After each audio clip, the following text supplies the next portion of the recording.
situation too. But when Lee goes to Antietam or Lee goes to Gettysburg, he's massacred.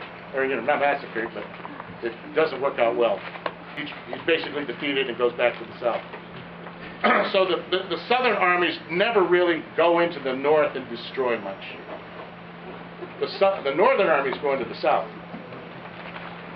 Anyway, a lot of the questions, I show you this because a lot of the questions on the test deal with economic development, relative stages of economic development in the north and the south, and because one of the guys who makes the questions is a railroad and economic history specialist of the Gilded Age, the next age, he likes to ask questions about economic development and railroads.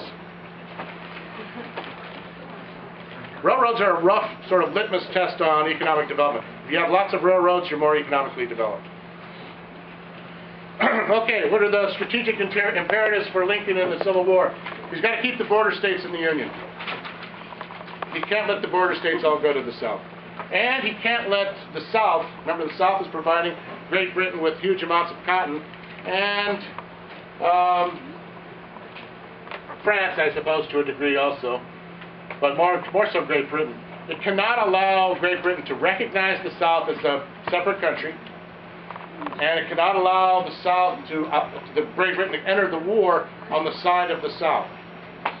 Great Britain is still the most powerful country in the world. You know, if they really wanted to break the northern blockade of the South, they could. Definitely got to keep Great Britain out of the war. Great Britain will not enter the war if they think the South doesn't have a chance to win. And that's the key. You have to keep any hope of victory away from the South.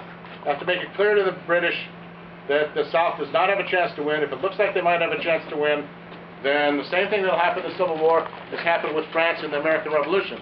As soon as the American rebels look like they can actually beat the Great Britain in the American Revolution, the French become their ally, and they are the ones that hold the British at bay at Yorktown. And that's why the Americans win the American Revolution, is because of their French allies. You've got to keep those Europeans out of this war, because they can change the course of this war. And you've got to maintain political support for the war on the home front.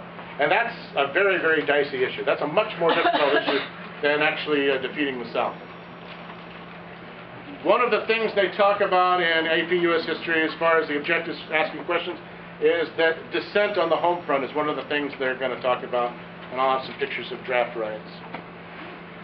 Okay, for those who would like to know what Fort Sumner really